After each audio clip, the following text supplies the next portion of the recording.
Bam, bam, bam. We got it. Here we are. We are back. Episode 16 of ArachNerds. We've returned. Brought to you by FulviusApparel.com.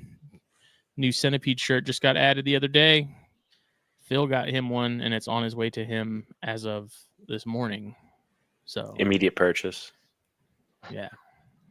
So check that out. Hats, hoodies. Hoodie season is. I'm sure it's upon you up there, Phil. Down here, it's we're slowly getting there. It's getting closer. Yeah, it's chilly. 50s in the mornings. So I got to get more hoodie options up. Time has not been my friend as of late. So got stuff to add. Just haven't gotten around to actually doing it because it takes a hot minute. But what's on there right now, you can check out. And then if you end up wanting to grab something, if you put in the code THN at checkout, it gets you 15% off your order. That is the exclusive promo code for THN listeners and viewers like you. And we've returned. Phil's killing it on the whole scheduling front because you already do better than me and the other guys have by a long shot. I'm trying my best. He's doing well. He's just slipped right into the co-pilot chair so easily and smoothly. It's unbelievable. Let's see. Keller's in the chat asking if Harry's around. I don't know. Harry might be staying away for his own good. He's afraid he's going to get sucked into the rabbit hole. So he's already well on his way. We're going to get him. It's only a matter of time at this point. We added him to the chat. We keep sending him pictures of stuff that he's interested in. He can't hide. He can't even run. If you throw enough shit at the wall, eventually it's going to stick. Exactly. That's where I'm at right there with that. We'll get him. Yep. Everybody breaks. It's biology, bro. It's just a matter of when. Yeah. But what's new up north? Okay, so I've kind of amassed like a group of Dahani. I think I've got like 2.4, maybe 3.4 right now. I've got a whole bunch of centipedes in the other room, and I've been like kind of mixing and matching, like seeing who's hip to who, like who would pair. And I have this centipede that I named Mike, and I paired Mike with centipede number 2, and I caught them copulating yesterday. So they were doing some stuff for sure. So that's exciting. I, quickly put the cork bark down and kind of left them alone. But yeah, so they're in the centipede sex dungeon in the other room, just kind of doing their thing, and eventually I'll separate them once I see that they've dispersed and are no longer interested in each other. So that's kind of exciting. Hopefully that'll be fruitful, I guess. And then my huge yellow leg female has like created this fairly large burrow under one of the cork bark pieces. So I don't know like if she's going into molt or if she's like super gravid, because she looks super thick. Mm-hmm. But she was also doing the dance with centipede number 5. Like, do you know what I mean? So I don't like. I don't, dude. I have no clue, man. It's all over my head. Like, yeah, we got to do an episode with somebody who's. It's in the works. That's our. So many questions. Don't worry. I'm working through that, but I don't know. Stuff's happening. I don't know if it's good stuff, if it's bad stuff, but I know like. They're not eating each other, right? They're not eating each other. They seem to be in the green. Like I seen them snuggling and doing all this other stuff. So I don't know. I feel like that's got to be worth like something, right? Yeah. Do you stick to like only yellow legs with yellow legs and orange legs with orange legs, or are you mixing and mingling? I haven't been able to find a yellow leg male. And typically I'm trying to keep sames with sames, I'm trying to do a lot of orange legs to orange legs, but was talking to Hannes, and he was like, "Dude, you should put the orange leg male to your yellow leg female and just see what happens." Like, because he was like, "Dude, I have no idea what would happen." Are those you know just what I from mean? different parts of the range, or is there? That's what I'm Natural guessing. variation. Yeah. I'm pretty sure the yellow leg is the like Songkla locality, and then I don't know what the orange leg is. But I know that they're both Tahani, and Hans said it would play, and it did. So I just kind of trusted in the man himself, and it pulled through, and now she's acting all funky, and we'll just see what happens. We need to pin him down. Yeah, it's just he lives across the pond. You know what I mean? It'll end up being like a Saturday thing or something. I'm sure. Yeah. We'll have to coordinate, but It'd be cool if you made some with like orange, yellow, like alternating orange and yellow legs. Yeah. Honestly, I don't even know what the cross would look like. Like, I have no clue, because the regular Dahani babies look super weird. The orange legs one, they're like they're super orange, and the targets are like almost like a dark bluish. It's really cool, but I have no idea what the cross would look like. And then it's like, are there natural integrades? I have no clue. Could not tell you. Definitely, like I said, want to get someone on to sort of explain them to me, because like I said, I got a lot of questions and no answers. Yeah, we should be able to. I got someone in mind. We'll talk. Because I know, other than the fact I had one once for a brief period of time, and I was not into it. I got it in a collection, and didn't sprinkle your donuts. It didn't, dude. Yeah. Frankly, like, I've come to the conclusion that tokay geckos and centipedes are just not my thing. They give me the willies. Gives you the willy. It gives you the willies. Yeah, tokay geckos, dude. And I don't trust those little bastards. Had some of them too. Those are my two bugaboos. Yeah. Okay. I mean, I guess that's I'll allow it. Still interesting. Like, I'd still want to do an episode on centipedes. Like, I'm still curious as far as the whole process, because they are interesting. But as far as like keeping them, there's literally been, I think, maybe one or two species that I've been like, okay, I can kind of get on board with that. And it's like whatever the blue-legged ones are, the mint leg type deals. Yeah, those are super cool. I haven't stumbled into those just yet. We get some here native, so obviously they don't get nearly as big. But we have a species here that is, I don't know, probably 3 inches tops. And they're really pretty. I don't know what they are. I've just seen them periodically. There was one on my kitchen table a couple months ago. Like, randomly, my wife was like, "What's that on the table?" And I was like, "I don't know." And I went and looked, and I was like, "Oh my god, dude, you should catch a couple, and we'll start a locality project, like your Smitty Kitchen locality." I'm centipedes, like feeling like a pretty big bitch. It's like, Jesus. Yeah, that's like a Hannes question. Like, he would know that shit.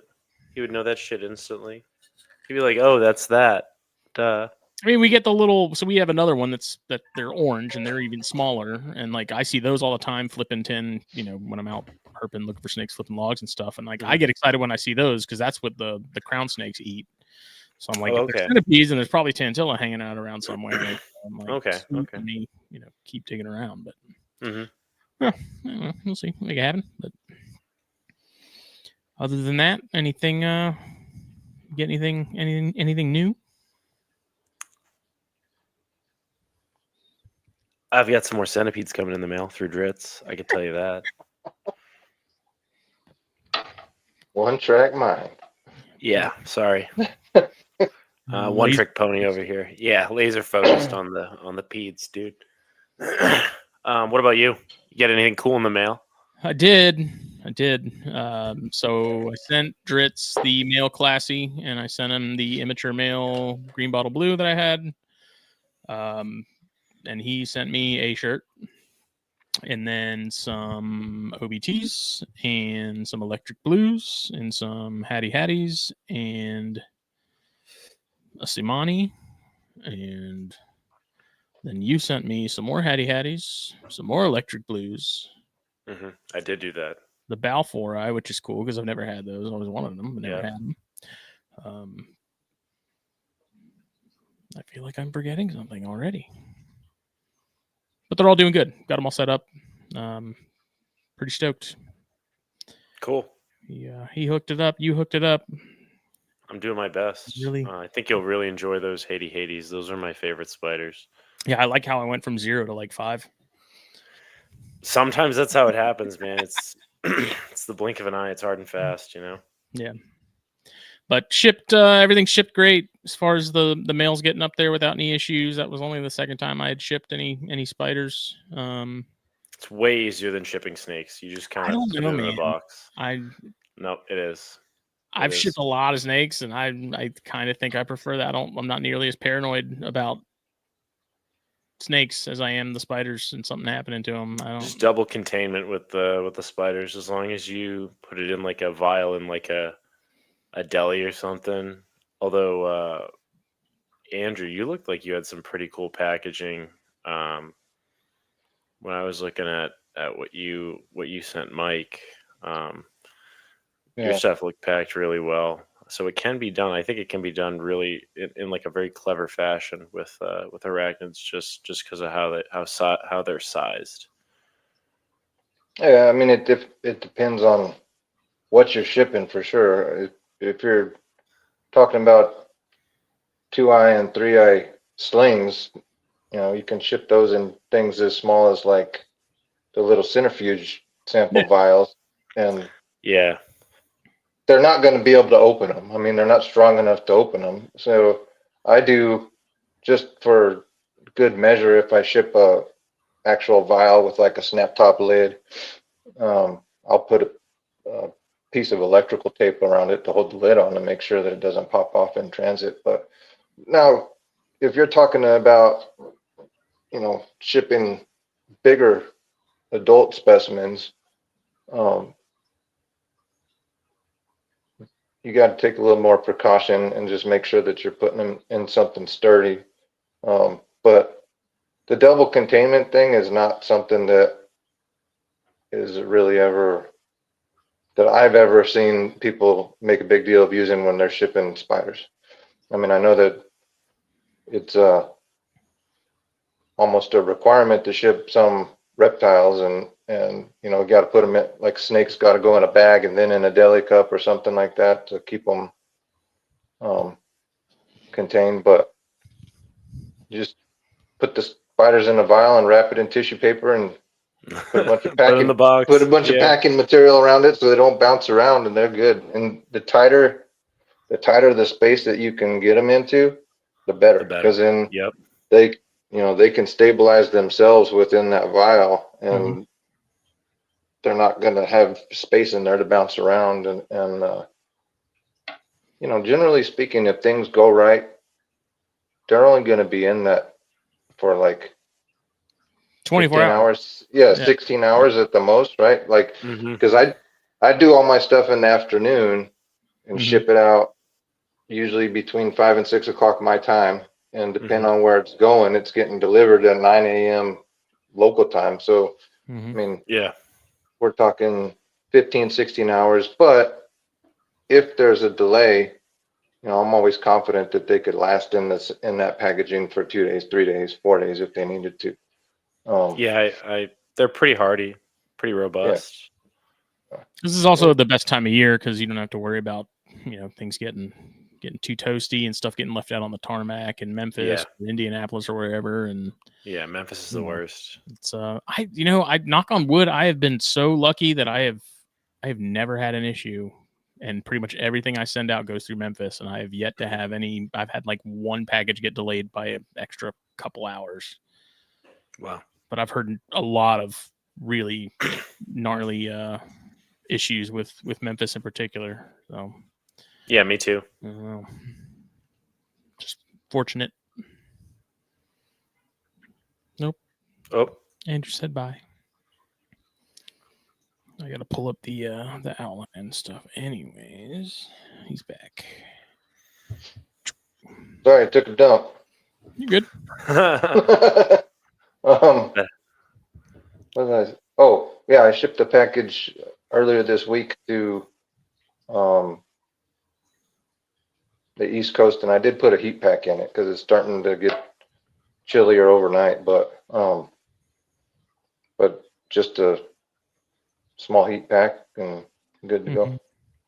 Yeah, I shipped some spiders to Montana, and I put a heat pack in there because it's getting cold out there.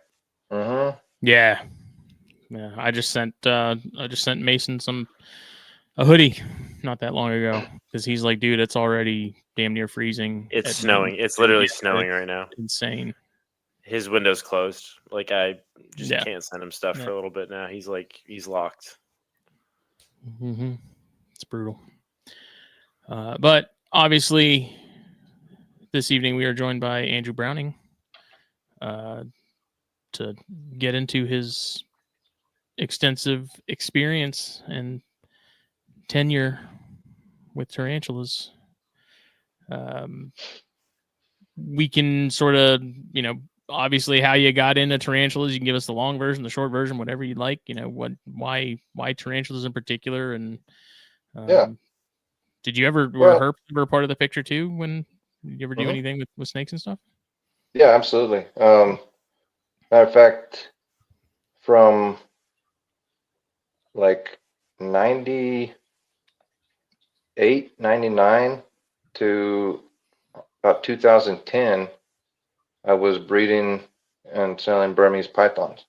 Oh, cool. And I had one big green phase Burmese python female and a couple of different males. I had an albino green Burmese male and then a normal phase Burmese male. And so we produced, in those 10, 12 years that I was doing that, I produced, several hundred Burmese pythons. And I don't know if I don't ever see anybody talking about Burmese pythons anymore. So I don't know if they're actually illegal or if they're just falling out of favor. I haven't paid attention to it. A little But bit of both. Depends Yeah. where you live. yeah. And I got out of it not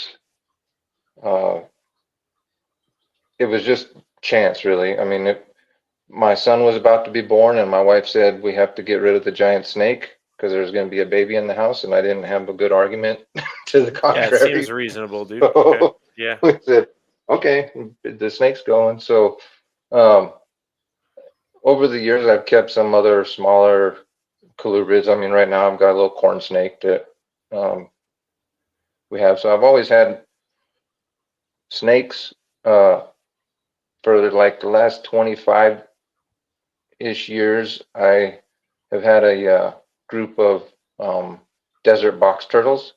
Yes, I was talking to you Yeah. about that, dude. You got the turtles. Yeah. So, Yeah. and I mean, they don't occur in the wild where I am, but about an hour and a half south of where we are, they occur in the wild, and so they can survive outdoors here all year round. And I just have them living in the backyard, and you know, I've got a group of about 10 adults and anywhere from 35 to 40 youngsters, anywhere from the brand new babies up to about 8 or 10 years old. So Wow. and I don't really, I don't sell them. I don't do it for profit or anything, but when I start to feel like we've got too many, we give them away to friends and um, you know friends and family. You You'd be surprised how many people here have box turtles living in their yards, just in their backyard. As long as it's um, fenced in securely enough so they can't squeeze underneath the gate or something like that. They're great outdoor backyard pets in this part of the country. So um, yeah, I've been doing box turtles and they're pretty. I mean, it doesn't take a lot of work on my part to keep them happy. I feed them like once a week. I'll cut up cut up some vegetables and corn and throw a handful of night crawlers on a tray and then go put it down, and they just go and They go attack clean up, it. yeah. Yeah, Convert. and that's really about it. Make sure that they got some water sources and stuff like that. But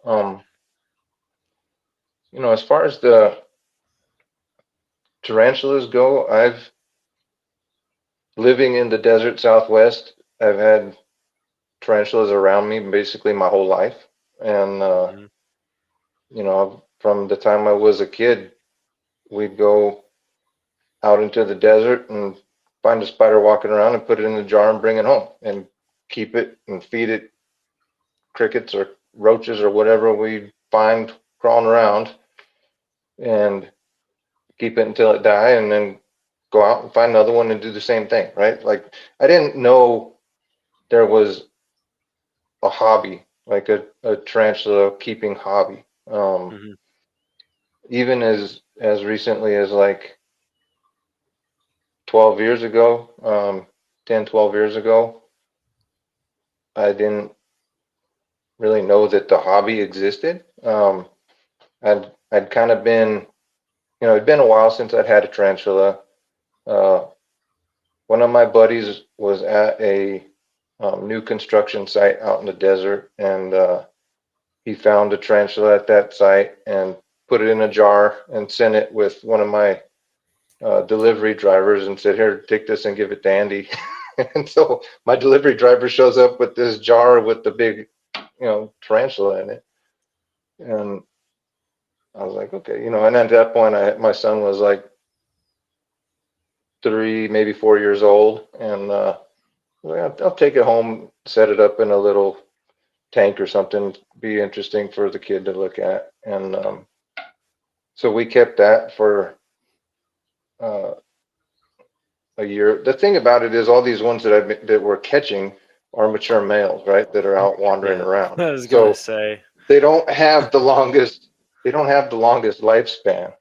And so we kept that one for a couple of it's in the Faunapelma mature male, so it's got a longer lifespan than most, but we kept it for a couple of years and then it died. And then, I told my son, "Do you want to get another tarantula?" And he's like, "Yeah, I think we should." And so then I started looking into it, and I'm like, we should buy one that's not just some random spider that we find walking around in the desert. Like, we should buy one that is not an adult, so that we can watch it grow and watch it, live for a good amount of time. And so I went to a local pet store, and they had a little curly hair, probably like a 2.5-inch juvenile curly hair, and we got that. And then, as they say, the rest is history after that. It's like that was in 2016, I think. So like 9 years ago. And I still have that curly hair. She's a big adult female at this point and pushing 6 inches, and is just a beast. But it got me actually looking into what other kind of tarantulas were available, and I was just like, holy crap, like, there's so many different Flavors. species. Yeah, so many different species, colors, behaviors, sizes, and it was just, it opened up a whole new world to me. And now, my son likes to come in and look at them every now and then and talk to me about them and stuff like that. But what started off as getting a spider to entertain my 4 or 5-year-old son is now turned into daddy's, like, jobby that he's got on the side. Keep mind on that one. So it's yeah, so I remember telling my wife, like, when we got that curly hair, and then probably within the first 3 months afterwards we were up to 10, right? Like, And this quick, what, dude. Goes yeah, it's quick, what dude. it happens to everybody, right? Yeah. Like, Not a okay, gradual I'm thing. It's a guilty. gradual Yeah. decline. It's a straight drop. Yeah. yeah, It's and exponential. she's like, do we really need that many tarantulas? And I'm like, yeah, I think I'll probably like be good when we get to about 20. That's probably as much as we need. Yeah. And now I'm in with all the babies, we're in the thousands, right? So it's like gone from I'm good, I'll be good with 20 to you can never have enough. And it's just been, it's been a really fun um, ride to be on. Meet a lot of really cool people through ArachNerds to begin with. I joined there 4 years or so ago and made some pretty good friendships with some of the members on there. And then, I'd never have been a Facebook person. Like Mm-hmm. my wife's always been on Facebook and I've been like, whatever, I don't really care about it. And It's only then, getting worse. well, yeah, and I don't look at it too much anymore, but when when I got onto Facebook was really at the beginning of this year or end of last year when I had my Saba Red males mature. And I was like, we need to find somebody that has females. And I was just searching all over the place. And I did a Google search for Saba Red, and one of the hits was somebody posting on Facebook that they're looking for mature male Saba Reds. And I was like, holy crap, this is what we need. So I signed up for a Facebook account and got in there and looked, and it was Dritz. And I sent him a message Yep. saying, hey, dude, I have these Saba The Red mature wizard. males. Yep. Yeah, I have these Saba Red mature males. I saw your thing. Let's make this happen. Message me here. I don't know how this works, but you can also text me or whatever. And so I left my number. He probably And called you. yeah, well, he texted me like the next morning and said, hey, do you really have Saba Red mature males? And I was like, yeah, let's do Yes. it. And so Dude, I then, get 2 of those now from that. Yeah. That's epic. I still have a handful of them too. So, and I've still got two. I have two left that are older ones that I got from imports previously. Oh, nice. But my luck with those has been so bad. Like I've purchased 8 of them, and of the 8, at least 6 have turned out to be male. Damn. And the other 2 I haven't been able to sex yet, but they're not giving me any indication that they're going to be anything other than male. So, yeah, just for whatever reason, my luck of the Saba Reds has been sausage party all the way. But Hey, at least you can send them out though, right? yeah, and now that I've kind of networked through Dritz and through Facebook, and found some other people that have some females that can actually use them. It's not that big of a deal. But I've I've been I guess you could call me an early adopter, right? Like these new species come out and become available in the hobby, and I'm like, okay, I'll take that, and I'll take that, and I'll take that, and it's not like I don't. Uh, it's not like I've got money to burn, but some of these ones that are prohibitively expensive for a lot of people, I look at it as an opportunity to invest in it, and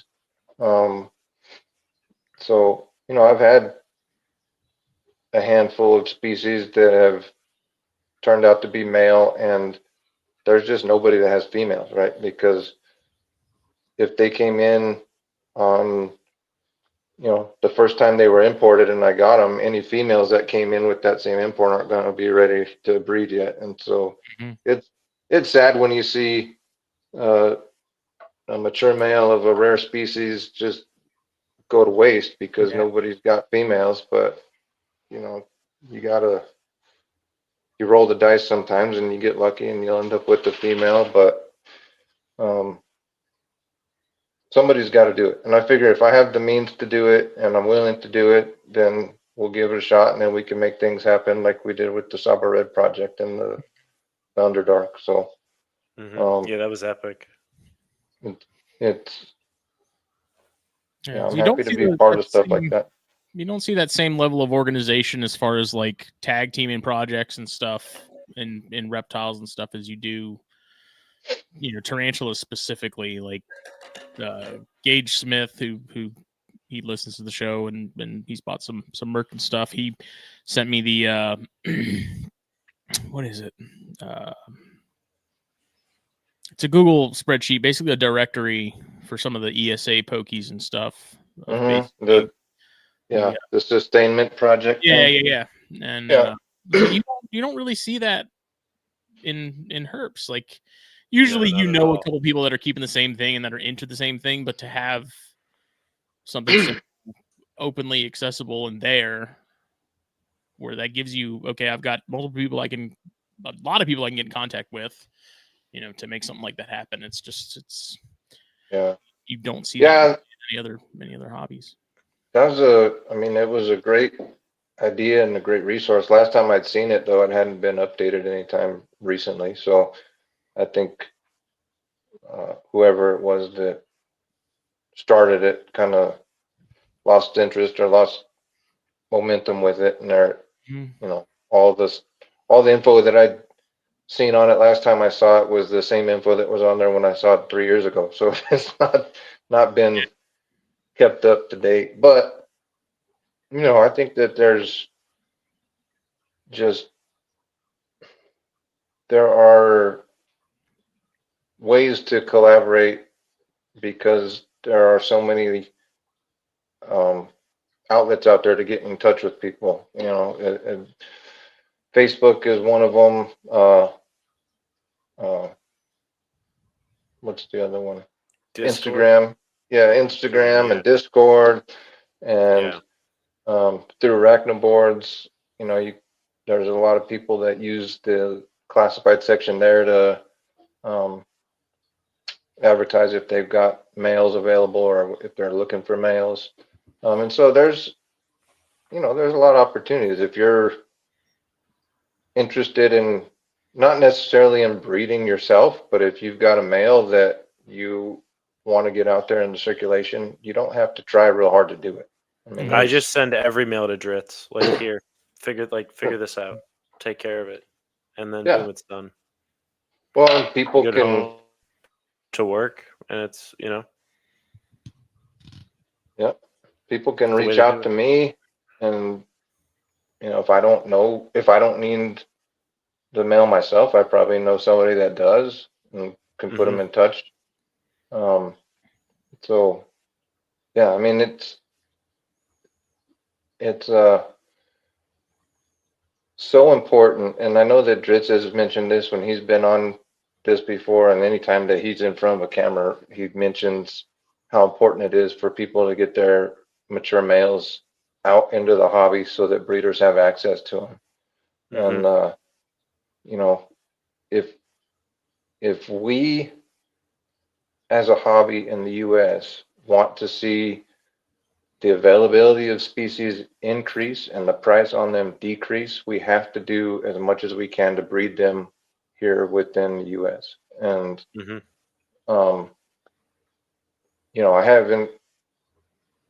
I have not been breeding tarantulas for a real long time. I'm like a year and a half into it. But even before I started breeding them myself, I could see how important it was that we work together to make these spiders make as many of these spiders as we can. Absolutely. because then, the $200, $250 spiderling that comes in on the import is going to continue to be $200 or $250 because they're not ever getting produced here in the U.S. And so maybe even more. It might go up. You know what I mean? It could even be more in the future too. So yeah.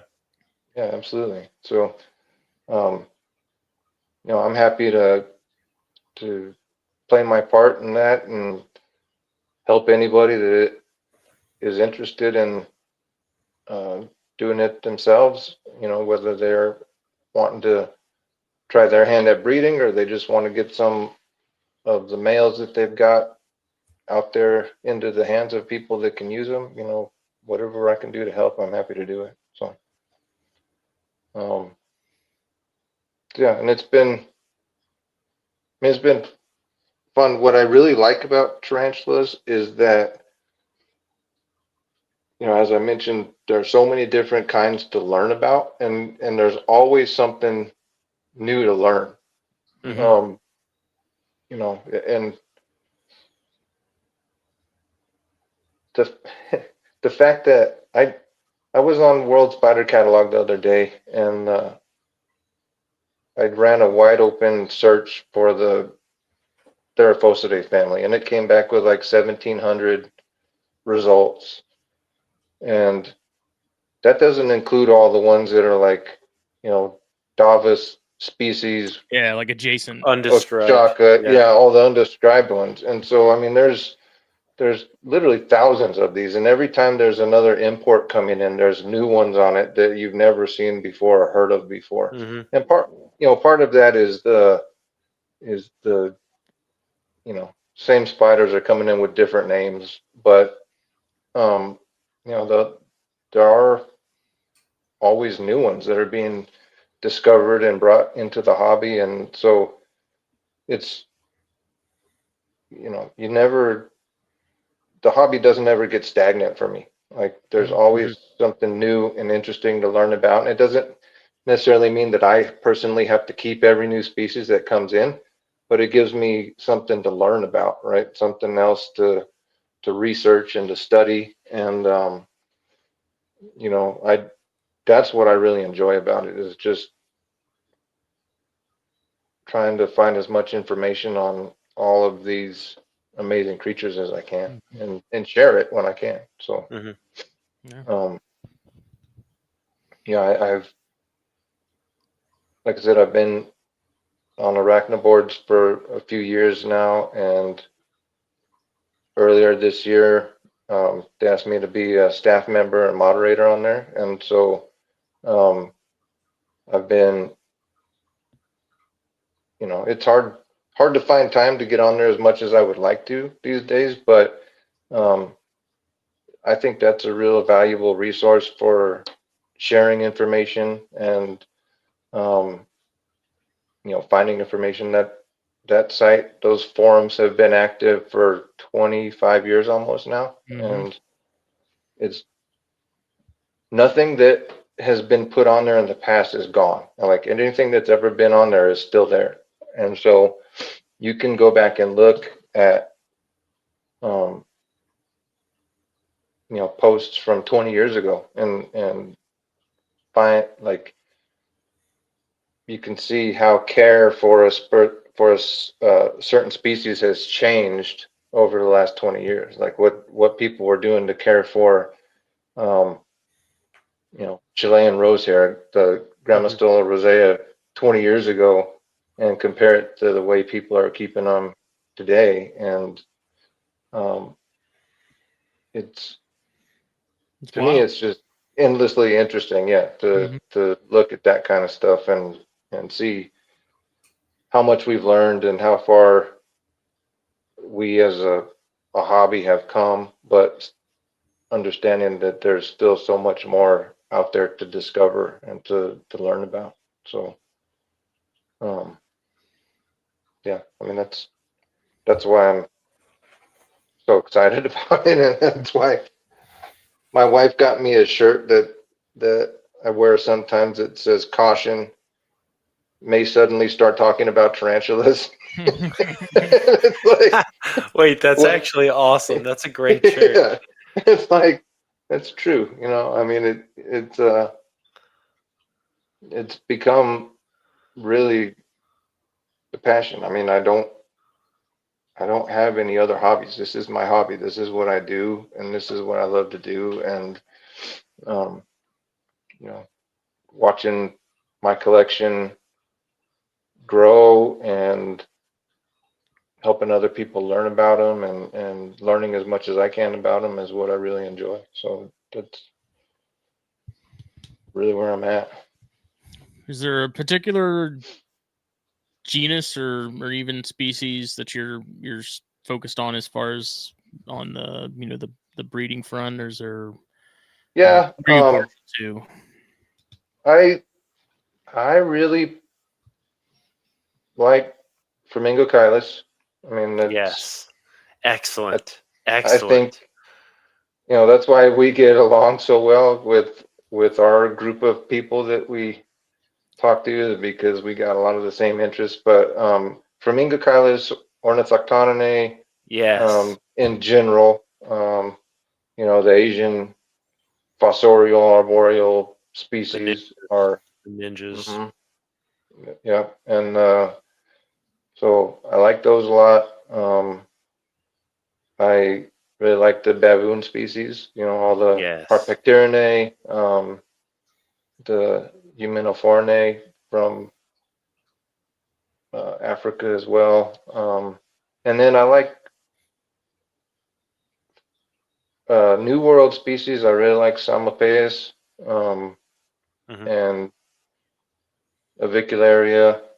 I'm not I'm not quite the Avicularia nut that some people get to be, but um, I do really like them. And then I'm into dwarf species, like all kinds of dwarf species.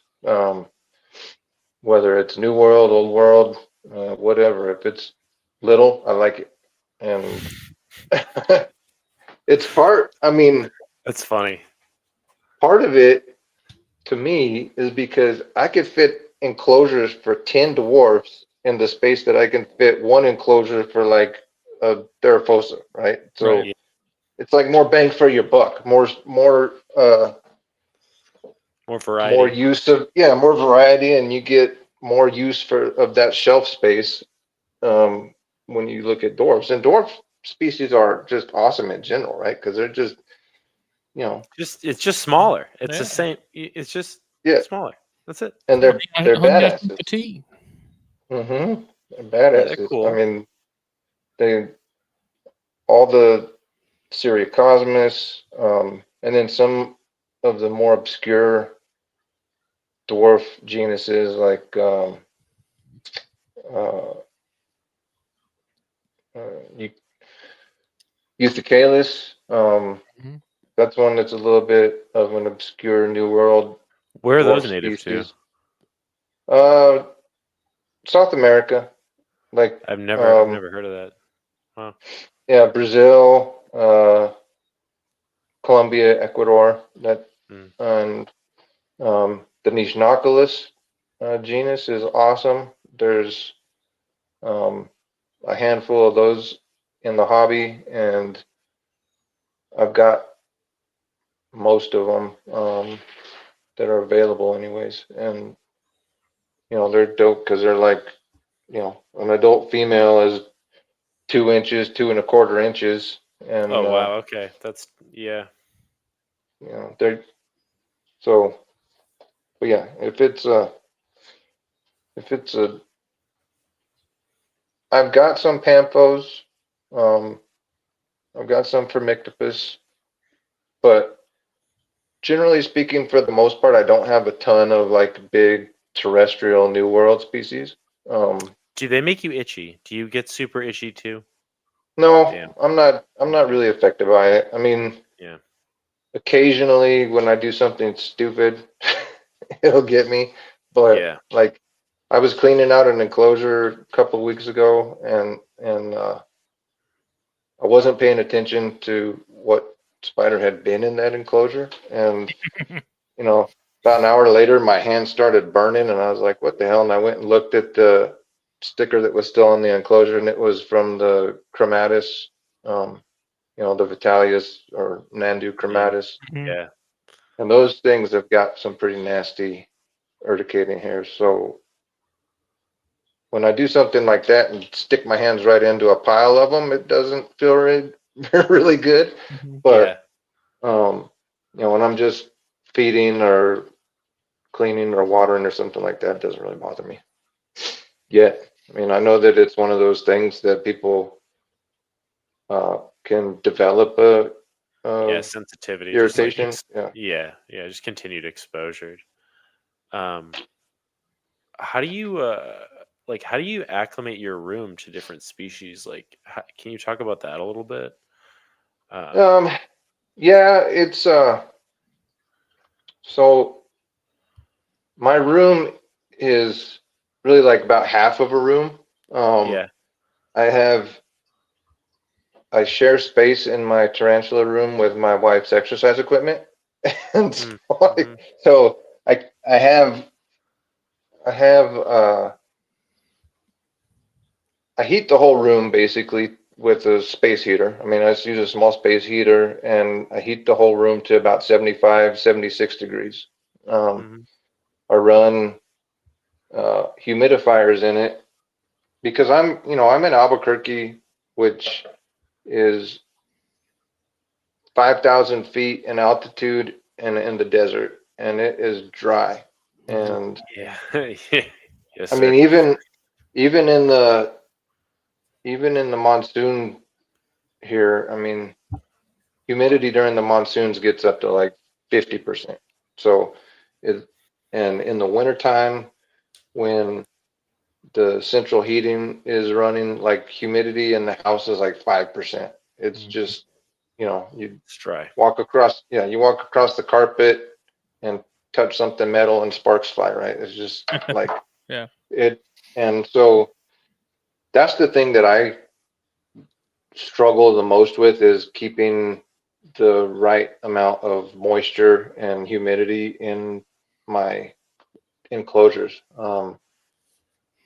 I think I probably use a lot less ventilation in my enclosures than most people do that live in areas where there's more humidity. Because if I put too much ventilation in an enclosure, the substrate dries out like immediately.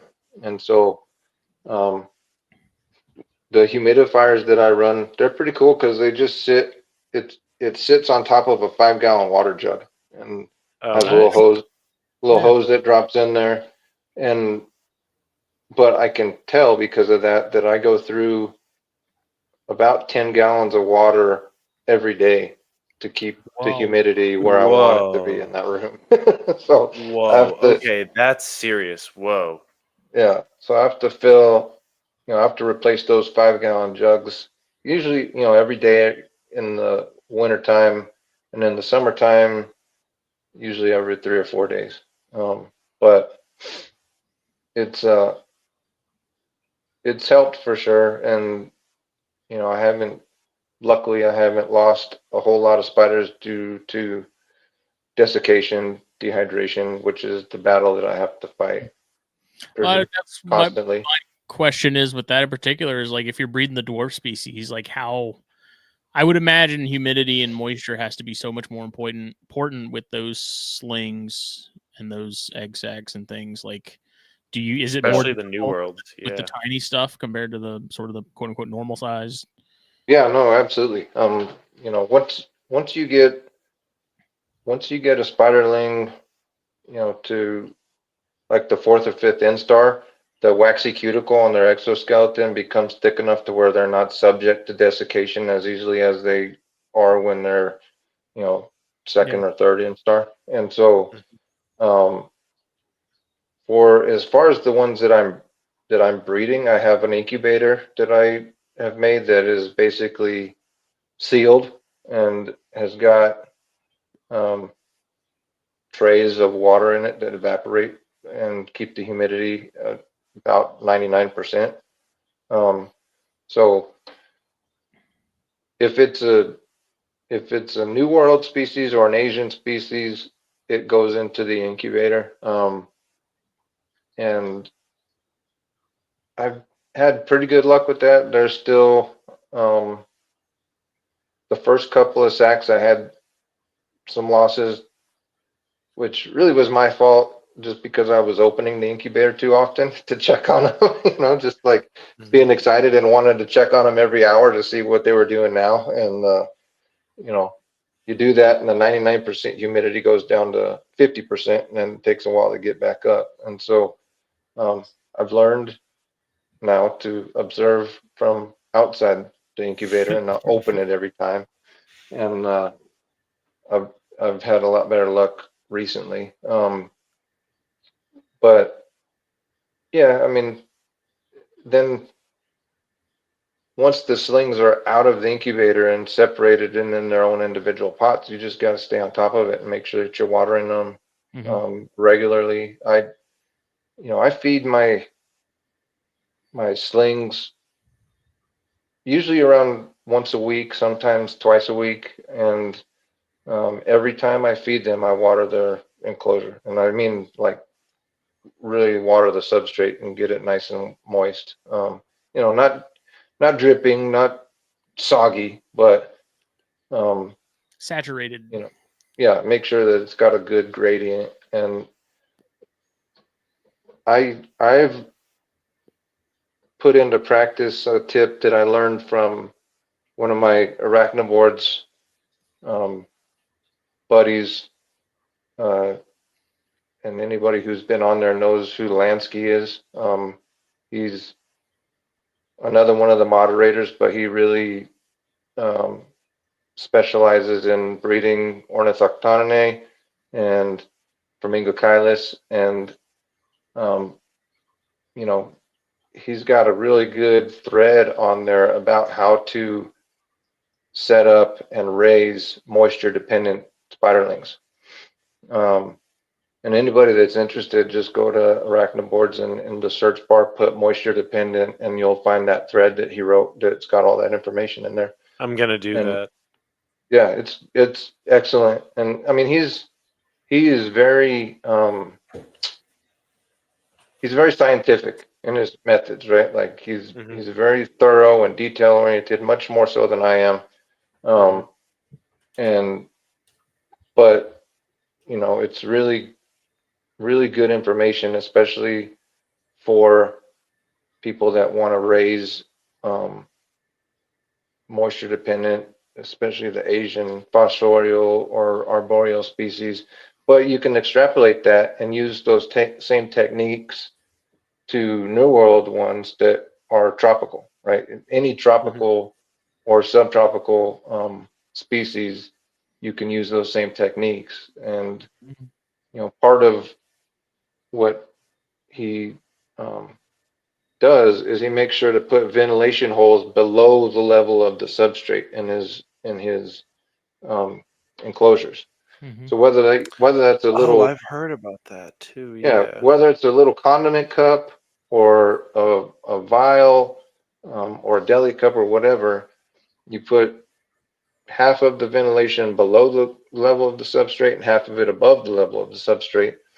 And what I use that for is I use a little syringe and I'll stick it in one of the holes that's below the level of substrate and just inject the water right into the bottom of the substrate, so that it puts that moisture into the bottom, but it's not on the top where the spider is spending most of its time, and it allows that water and that moisture to evaporate and increase the humidity in the enclosure without the spiderling having to sit in a puddle.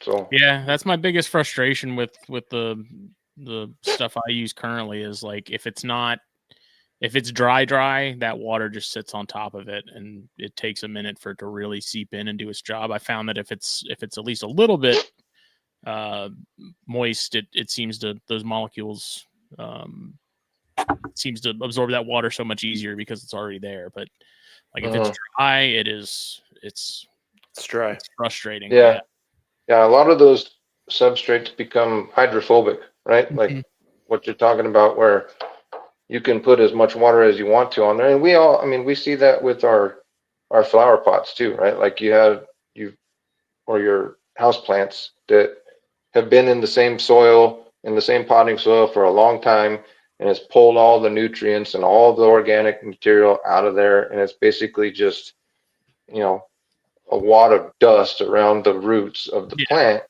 And you can put as much water as you want to on there, and all that happens is it runs right out the bottom of the pot into the dish that you got to drain underneath. And the same thing happens over time with our substrates in our enclosures. And generally, it's not a big issue because, especially when you're talking about, you know, slings and juveniles, they're growing and you're rehousing them, right? So by the time you rehouse them, or by the time they need to rehouse, you can give them fresh substrate that's not hydrophobic, and you can remoisten it and all that stuff. But I've found through just experimentation and playing with different mixtures that if you add in a real good quality topsoil into your substrate mix that's got a good amount of clay in it, it will take a lot longer for it to reach that hydrophobic state. And I've also been adding some sand, Sand makes a big like difference. play sand when I do a mix, and I've noticed that helps a lot too. Because yeah, like I said, like you were talking about, I keep a lot of that Asian stuff. So the sand has been really helpful with maintaining that humidity. Obviously, I don't live in the desert like you though, as well. yeah. Well, I yeah, and find it that's helps what, to drain faster with sand in it. Like it definitely water makes its way Yeah, through the substrate so much more effectively with yeah, some absolutely. decent amount, not a ton of sand, but enough sand. Yeah, just like a handful. You know what I mean? You do it by feel. You see, whatever's clever. mhm. Yeah, it helps create pockets within the substrate for the moisture to kind of seep in there and get absorbed. So, um, but yeah, I mean, that's one thing that I think people hopefully are starting to realize, and that I try to keep in mind whenever I'm giving advice to anybody, you know, and even like we are here, we all have different conditions where we live, right? So, Hmm. you know, what works for me isn't necessarily going to work for somebody who lives in New England or somebody that lives in, you know, South the Carolina. Southeast. Yeah. Yeah. Yeah, And yeah. It's the complete um, opposite. It's yeah, I mean, 50% humidity in the winter here, man. It's yeah. So, um, you know, you got to take into account that what you're reading or hearing or being told um, has to be adjusted for your specific situation. You know, people that uh, try and put together a cookie cutter care guide for a species or a genre or whatever the case may be, um, are going to have issues because it doesn't necessarily work for your specific situation. So you got to really, and I know that's where a lot of new people to the hobby struggle, right? Like, Hmm. um, you know, I've seen it enough when people have made posts on arachnoboards of like, I've been trying to research how to keep this spider, and I either see 100 different things and none of it's the same, and everybody says something different, or um, I tried what I read and it totally didn't work, and my spider died or my spiderling died. And it's like, well, you know, you just you have to have some amount of common sense when you're reading that stuff and putting it into practice, because you know everybody's situation is different, and you know, even the conditions inside my house are different than the conditions inside my neighbor's house, because they Hmm. may, you know, keep their air conditioner on for longer than I do, or whatever the case may be. So you just um, got to take that stuff as guidelines, but adjust to fit whatever it is that you're really trying to accomplish. And so, um, so yeah, I mean, to get back to the the question, like, what do I do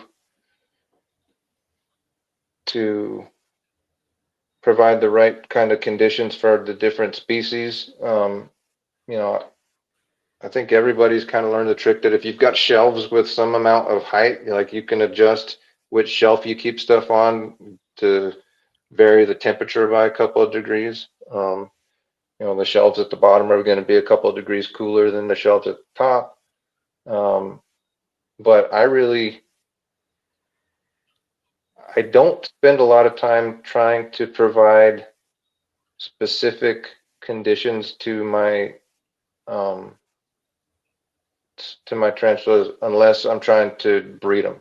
Like if I'm not trying to breed a spider, then it's going to get kept in pretty much the same conditions as everybody else's, which makes it easy because then I don't have to do a whole lot of special stuff for every single enclosure that I have. The handful of specimens that I'm trying to breed, I'll do what I need to do to either raise the temperature, lower the temperature, raise the humidity, lower the humidity. And I do that on a enclosure by enclosure basis. I mean, I'll use, you know, a great tool, and it's been kind of taboo in the hobby for a long time, is heat mats, under tank heat mats, but if you use them correctly, there's nothing wrong with them. You just have to know how to use them safely and understand how tarantulas behave differently than a reptile does, right? Like a reptile can tell when it's getting too hot and will move away from the heat source. Tarantulas won't do that. They'll stay right on it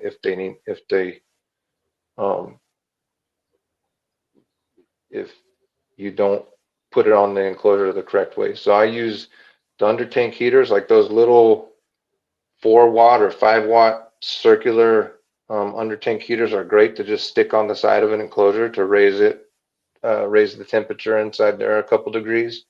I'll use you know, the clamp lamps with like a basking bulb in there to give a few hours of increased temperatures, especially for the African species like the baboons. That really helps trigger some of the breeding behaviors in the females if you give them a heat source coming from above. Oh, interesting. And you know, and Dritz can speak on this a lot better than I can because he's studied it and studied it and studied it. But you know, a heat source coming from above, along with increased humidity to simulate like monsoon rainfall, really triggers a lot of the reproductive behaviors in the African species. And so yeah, I've been keeping my HMAC female in one of my incubators, and after we paired her, and that's really kind of helped move things along, just like you were saying, because that's what he told me to do, and it's been working really well. yeah, they're, you know, it obviously depends on what part of Africa they're from, but if you're talking about the ones that are like Harpic Pyrenae from South Africa, Ceratogyros from South Africa, Ternachilis from the southern part of Africa. Yeah, where it's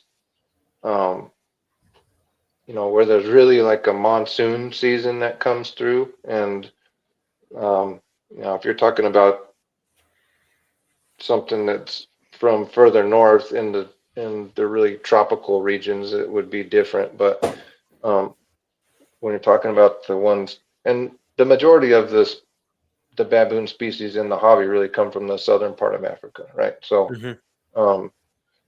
they respond well to increased temperatures and increased humidity, and then you know, generally speaking, that's how I've had the most success getting them to reproduce and drop, you know, make an egg sac. So, or a hammock, I guess most of them are hammock. Yeah, um, for baboons. hammock Yeah. builders. Yeah. So, but yeah, it really depends on the individual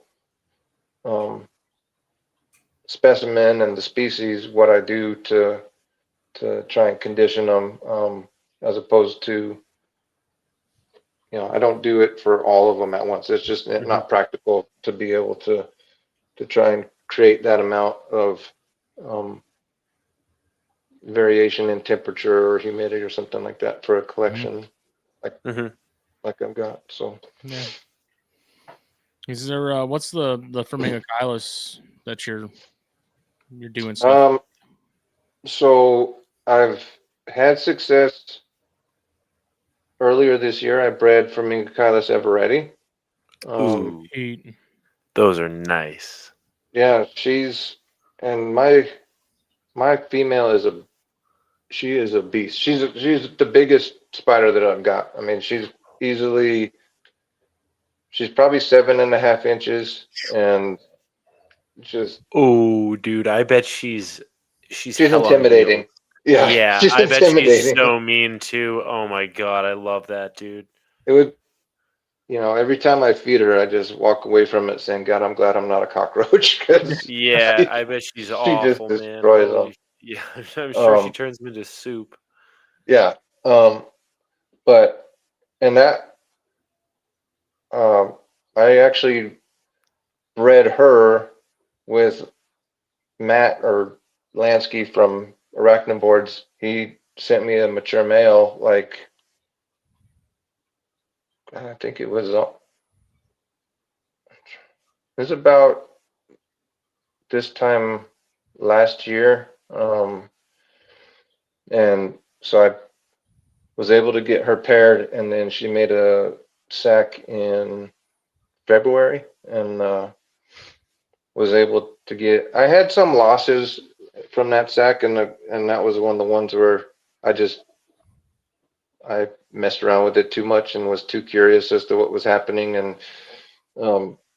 I lost a few at every stage, right? So from egg to Yule, lost some. From Yule to one eye, lost some. From one eye to two eye, I lost some. And I ended up, I think the sack had like 75-ish eggs in it to begin with, and I ended up getting about 25 two eye spiderlings out of it. So not a great percentage on that one, but it was definitely a good learning experience. And I'm glad I did it. I think she might be gravid again. I mean, Did she's she eat looking. him? Did she eat the male or no? No, and actually he survived. What a guy. Yeah, he was a tough little dude. He survived the first pairing. She made a sack, she molted, and I cohabbed them again. And I didn't see them, actually mate, but I left him in there with her for like 3 or 4 days, and he came out the other side of that one too. She didn't need him, Wow. and Wow. he ended What a up, baller. he ended up dying just from old age, and Old age, surrounded by family and friends.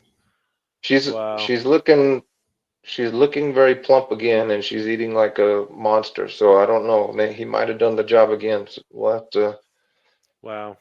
What see a how that dude. turns out. But What a guy. yeah, if he manages to contribute his DNA to 2 sacks with her as the female, then that's saying something, because she's a Yeah. monster. Yeah, she sounds And pretty intimidating, dude. I've got Firmingocylus Saba Blue. I've Ooh. got a trio of females and one mature male that I'm working on trying to get pairings done. I've actually cohabbed 2 of the females, and the third one I'm gonna do this weekend coming up.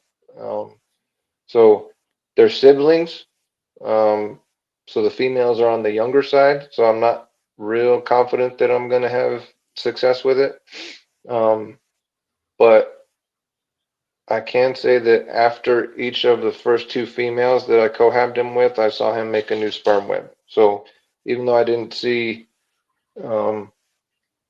actual copulation take place, there's good There were signs. and yeah, there's good signs that he might have actually got the job done. So the 2 females that he did pair with, I've rehoused into larger enclosures to give them more room to burrow, and I'm feeding them up. So we'll see if we get lucky with that. And then, I've got, like I said, I've grown out a bunch of Saba Reds that have all turned out to be male. And so I've got a juvenile female Arboricola. Oh, dude, Arboricola. I have one. I don't know if it's a boy or a girl. The transition from the orange to black in the Arboricola is such a cool transition to watch. The gradient. They are really a fantastic spider, dude. I love those things. Yeah, they're pretty. Yeah, mine is just in probably the second molt with the black coloration. So she's a female too. Mm-hmm. Yeah. And what else do I have? I've got Eveready, Saba Blue, Saba Red, Arboricola. Do you have Show Daddy? Do you have any Show Daddy? No, I don't. I have I've got a couple. I haven't got a ton of those other like Schmitty or Shoderi. I've got a pair of females of what are called species Dami, which look like they're from the complex of Shoderi. It sounds wild. I like it already. Yeah, man. Cool. Yeah, they look similar. They're kind of that yellowish with the tiger stripes on the rump and a little bit of darkening on the carapace, and they're both like about 3 inches right now. So starting to badass. Nice. Yeah, starting to get adult coloration. But yeah, they're I don't have a ton of like the Omathymus or Ornithoctonus or anything like that. I do. Any Vietnam silvers that you're working with? I've got a young male. I'm pretty sure it's a male. Nice. I've got a female, so we'll have to keep in touch. Good. Yeah, I think mine's probably penultimate now. So he'll be. I don't think my female's there. No. Yeah, I'm sure we can find somebody that'll use them.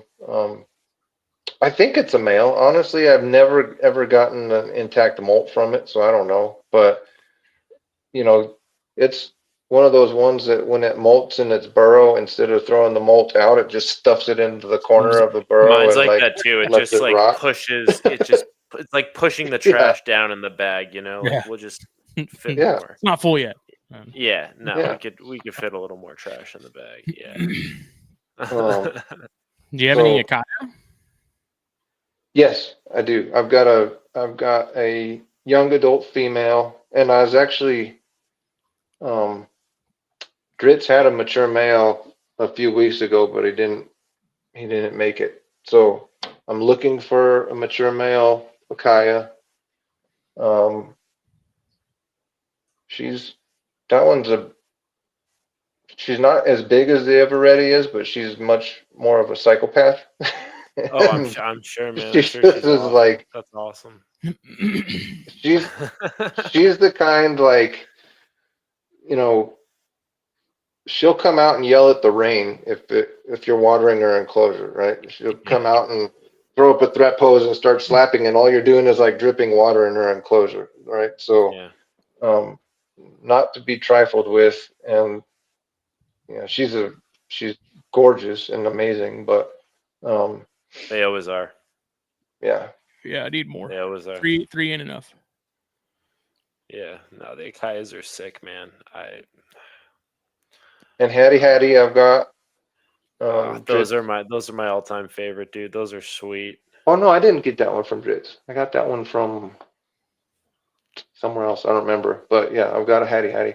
The only one of the Flamingo Kylus genus that I don't have that's available in the hobby, I should say, is Saba Dwarf. Whoa, I never even heard of that.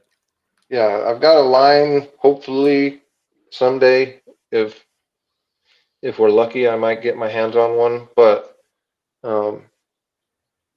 it's a smaller, like 3-inch species from the Saba province, and they're not like bright red or bright blue like the Saba reds and the Saba blues are, but they're still an awesome little Flamingo Kylus that I need to have in my collection. So I'm working on it. I have requests out there. So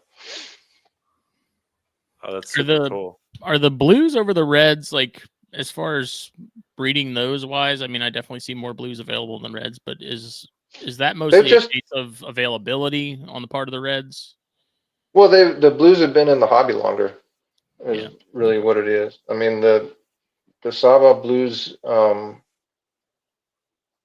started showing up in the hobby about 5 or 6 years ago, and the Saba reds have only been in the hobby for 3-ish years. So they've just been in the hobby longer and more established. I mean, once you know what you're doing, it's not real hard to breed Flamingo Kylus. I mean, if you keep their enclosures warm and wet and feed them a lot, they're gonna drop an egg sac.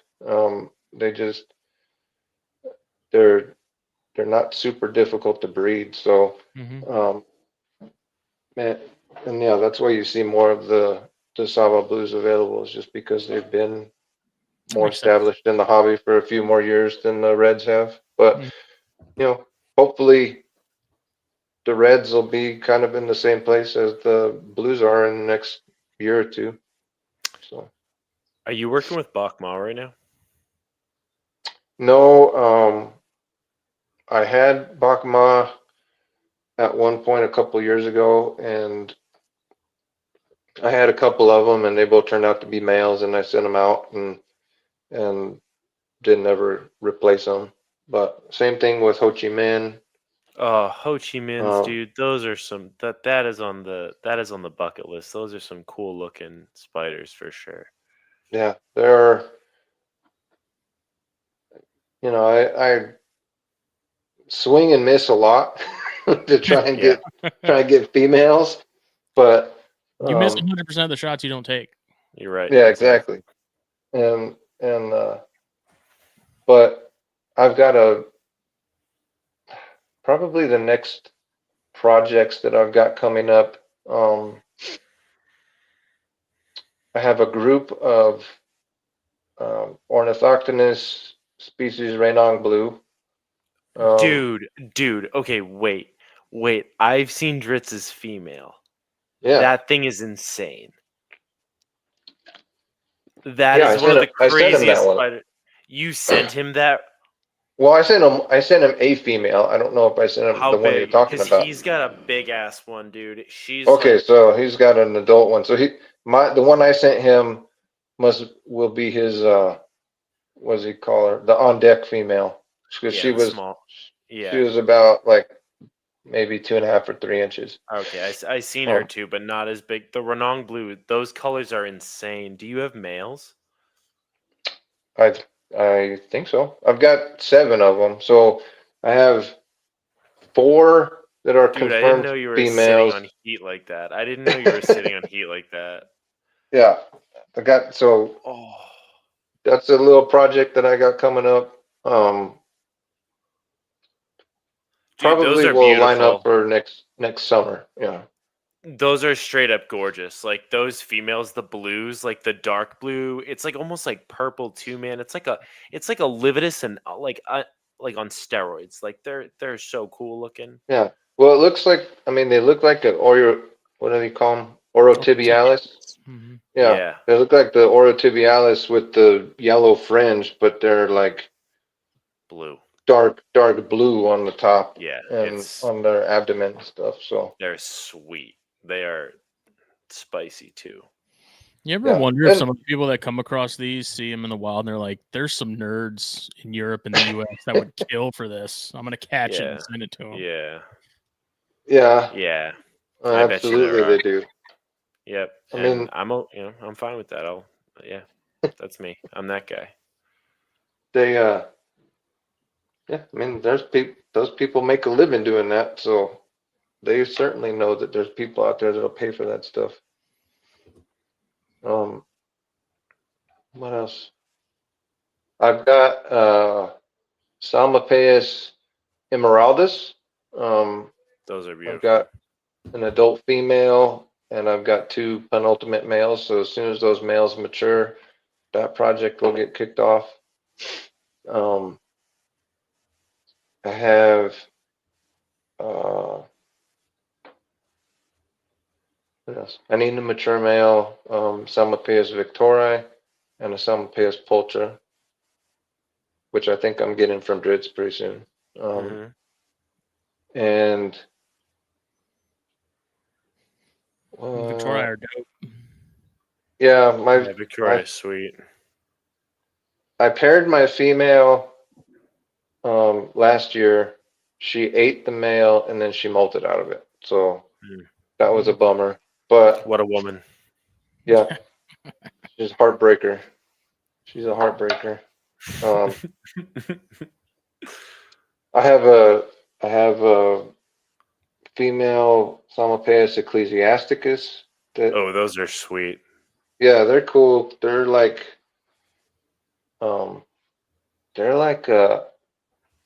the Brazilian rainbow boa of the Salmopaeus genus, because they're are iridescent and shimmery when you get them under the right light. They are crazy cool looking. You got any Ephiblopus? Yes, I have a big Murinus female that Rhonda actually drove it to me from Drit. Shout out to Rhonda. Rhonda, you're a hero. The Tarantula Fairy. Shout out to Rhonda. Yeah. She drove it. I was like, because I had a few of these things coming from Dritz, and he's like, Rhonda's going to bring it down to you. And I was like, dude, do you know how far away I live? Does she really want to drive this far? He's like, oh, yeah, she does it all the time. I'm like, okay, whatever. So I met her. I felt bad. I was like, this is way far out of her way. So I drove 3 hours in her direction to meet her just so that she wouldn't have to come all the way out here. And she still, I think, put something like 8,500 miles on that trip just to come out, here. Dude, Rhonda's the goat. Rhonda's the goat. And she's fine. She's happy with doing it. And she's like, what else am I going to do? This is what I enjoy doing. And I was like, okay, that's fine. But, so yeah, she brought me a big Murinus female, and I have an adult female Ephiblopus rufescens, the red skeleton. Those are beautiful. That I need a male for, if anybody's got one out there. They've been hard to come by, though. I haven't found anybody that's got a mature male or even a juvenile male from that species. So, but yeah, they're Ephiblopus, Salmopaeus, Tapenacinius. They're kind of all in that same complex, right? And that's kind of right in my wheelhouse. So I've got, I don't have all of the toppies, but I've got a Tapenacinius plumipes that's on an egg sac right now. Oh, nice. Okay, that's really cool. And matter of fact, I need to check my calendar, but I might need to pull that egg sac from her this weekend If not this weekend, probably next weekend. Mm-hmm. And then I've got a Toppy polyvodus. Oh, Which wow. Okay.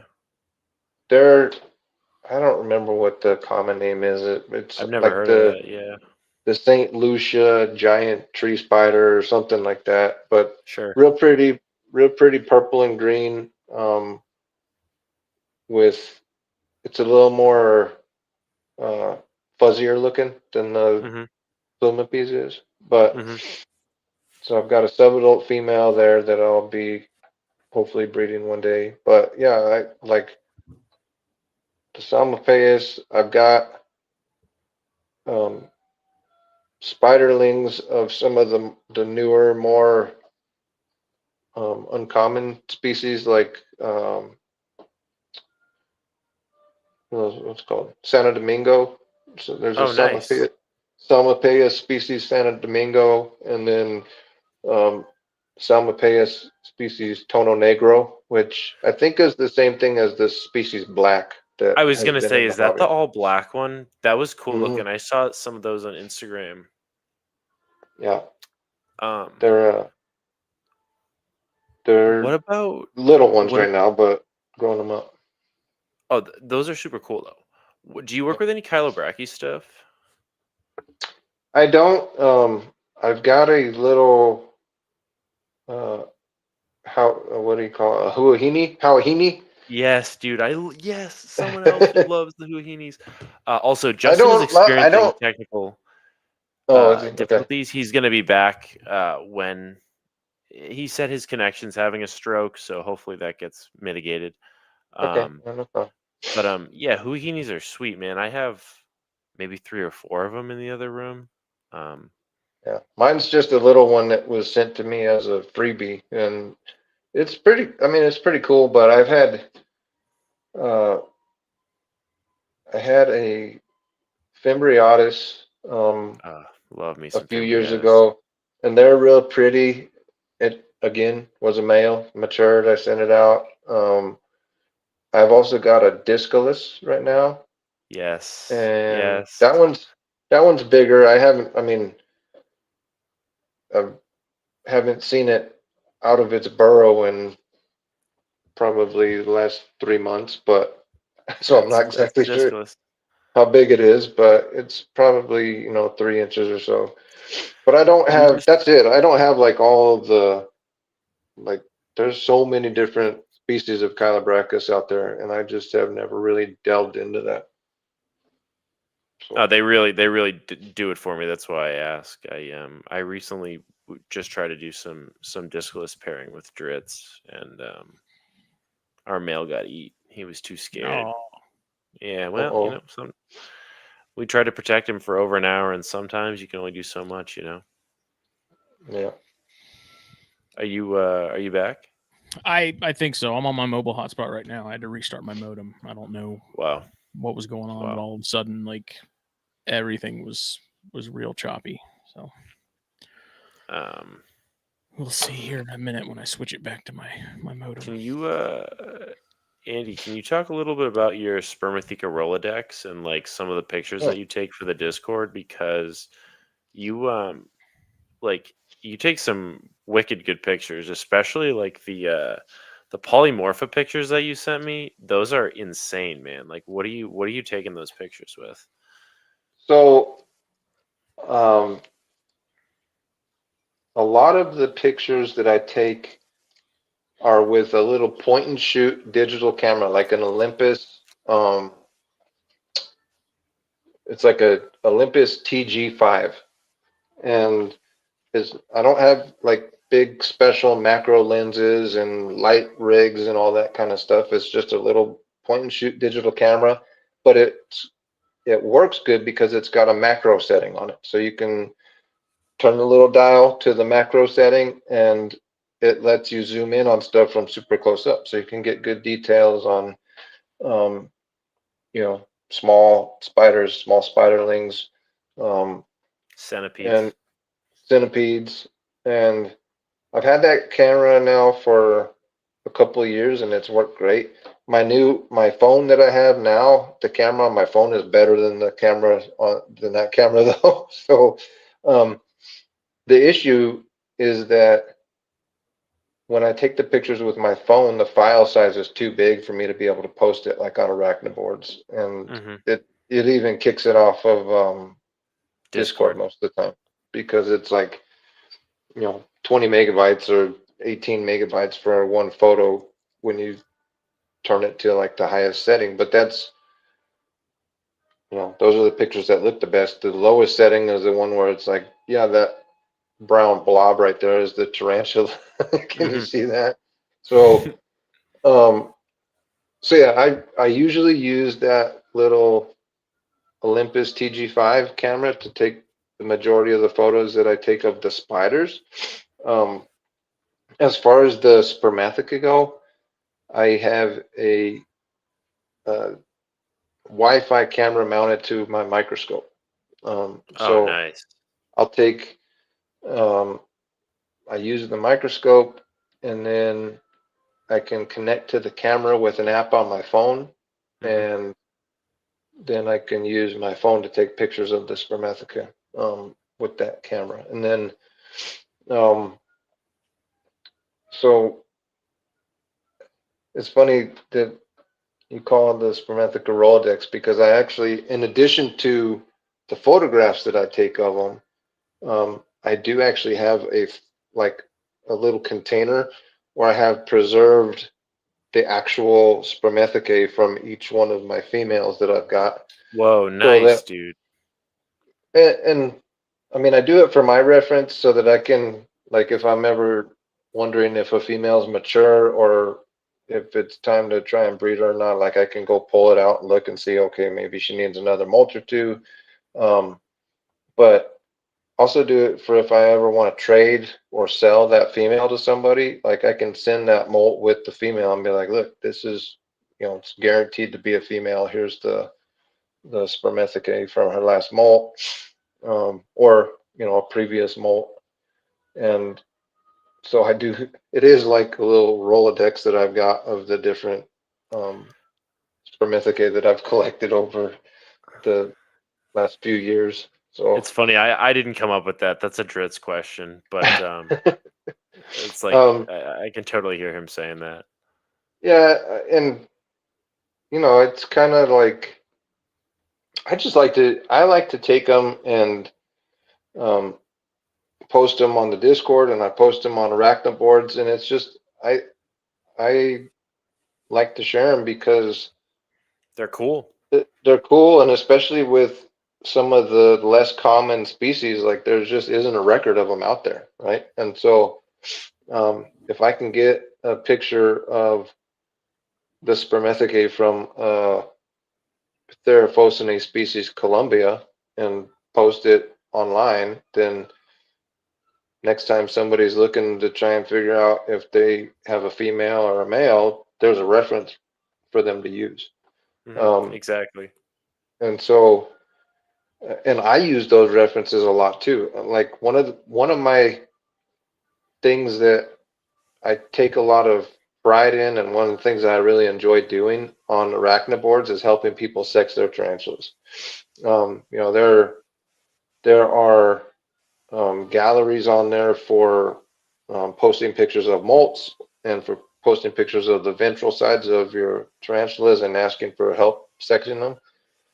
And I don't get every single one of them, but I try my best that anytime somebody asks for help sexing their spider on there, I try and respond to it. And whether it's saying I can't tell, or the picture's not good enough, or it's a male, it's a female, at least I feel like, I want to make the effort to at least respond.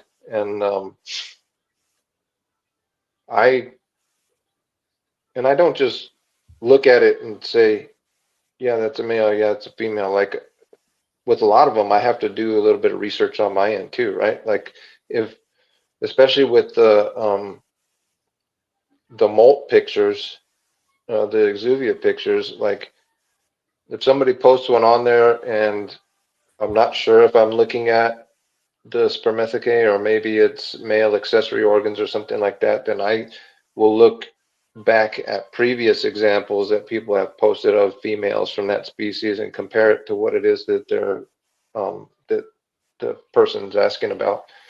And so, posting these, when I am able to capture those photographs and post them on there, it helps me, but it also puts that as a resource out there for the rest of the community to use. And there's a couple other ones. I mean, I know that there's like some Facebook group that does basically is exclusively for posting spermathecae pictures on there, which I looked at it a couple of times, but haven't ever really delved into it. But there's a few different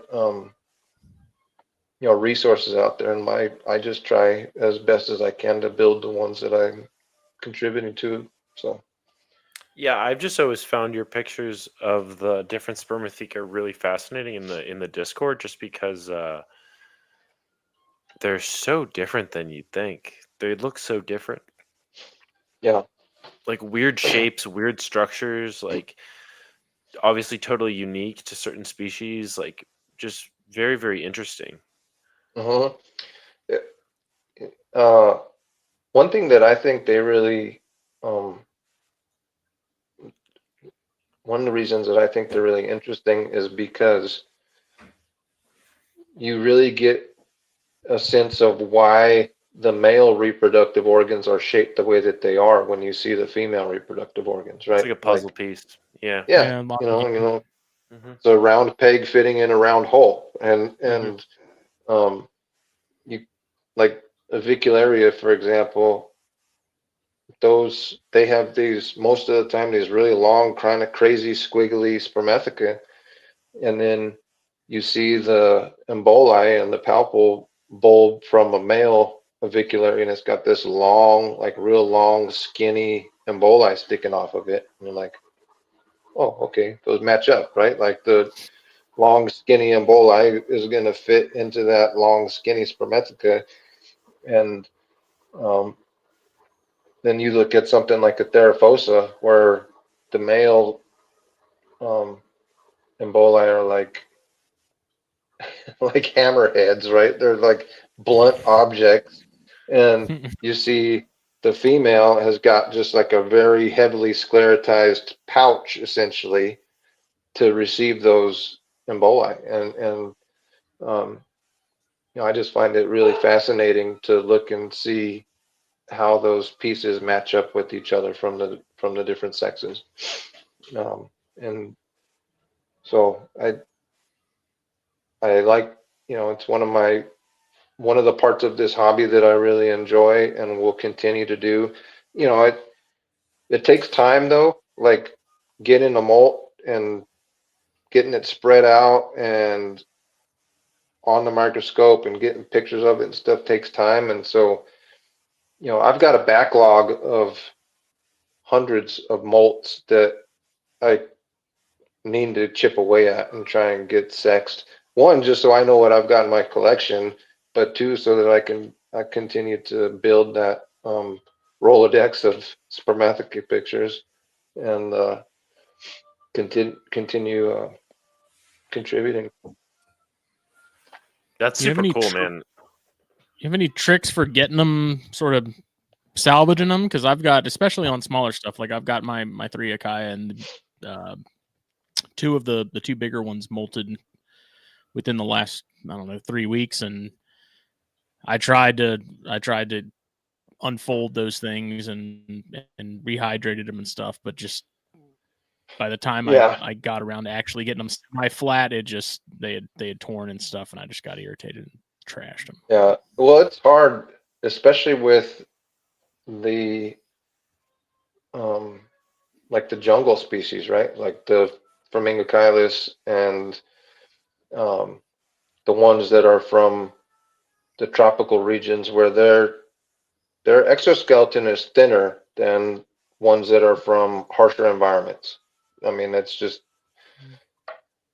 part of the biology of these animals, right? Like you look at a Faunopelma calcodes exuvia, and it's like a piece of leather when you compare it to the exoskeleton or the exuvia from Formingocylus acacia, right? Like they're much thinner, and that's because those species have evolved to live in environments where there's not forces constantly trying to pull the moisture out of their body, right? So they don't need as thick of an exoskeleton, but it makes it very difficult to get them spread out to be able to sex them. Especially when you're talking about spiderlings, like, the smaller they are, the thinner those exuvia are. And so I don't have any. Every time I do it, I'm just like, there's got to be an easier way, and it's just practice and patience is the only two things. Like those are the only real tricks of it, right? Like I use long, like 6-inch long bamboo skewers. So it's like a long bamboo toothpick, and I'll use those to spread it out. So I'm not trying to do it with my clumsy ass fingers. The fact that they're bamboo means that they're a little bit softer and they don't tear the exuvia quite as easily as like a sewing needle would. yeah.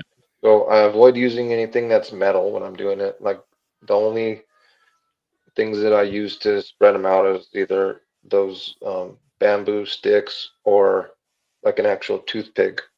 And then really, if you want to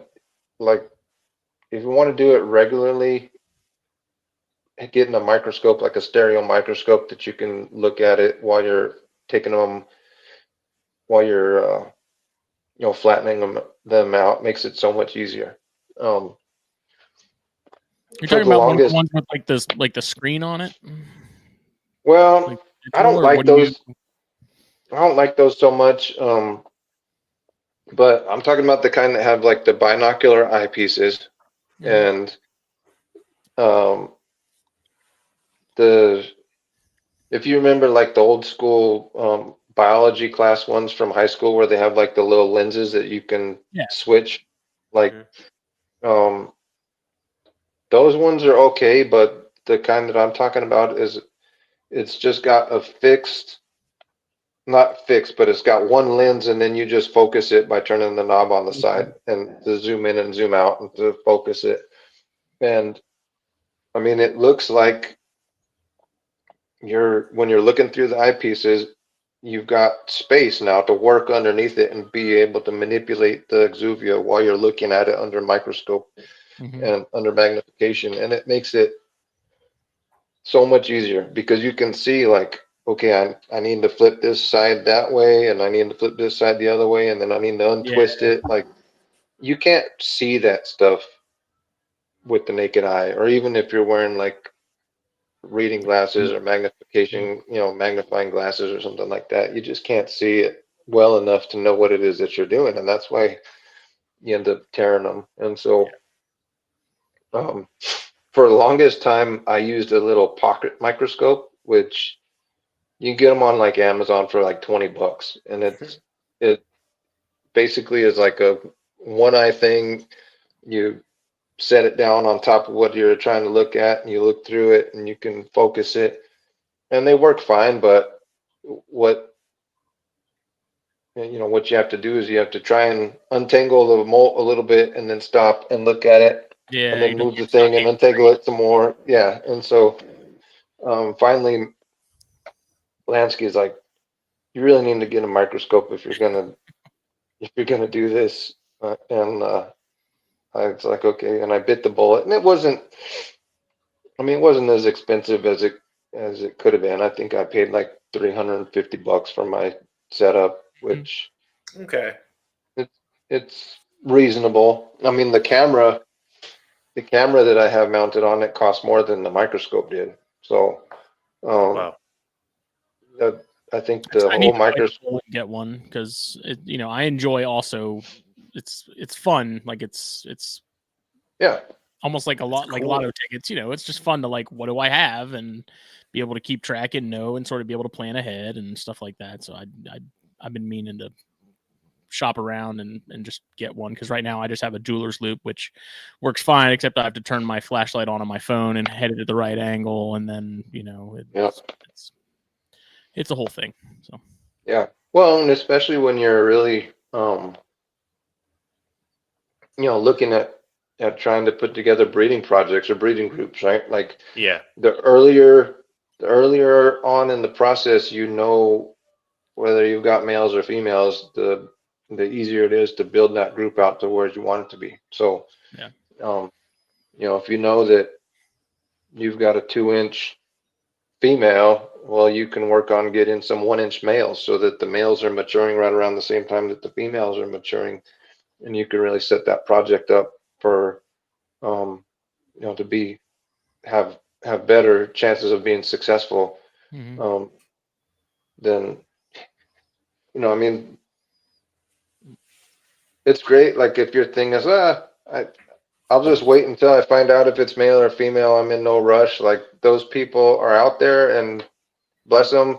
That's great. But that's not my thing. Like I want to know when it's like this big. I want to know if it's a male or a female. And so getting that you're also microscope is working a with game like changer. some pretty rare stuff, so it really pays dividends in your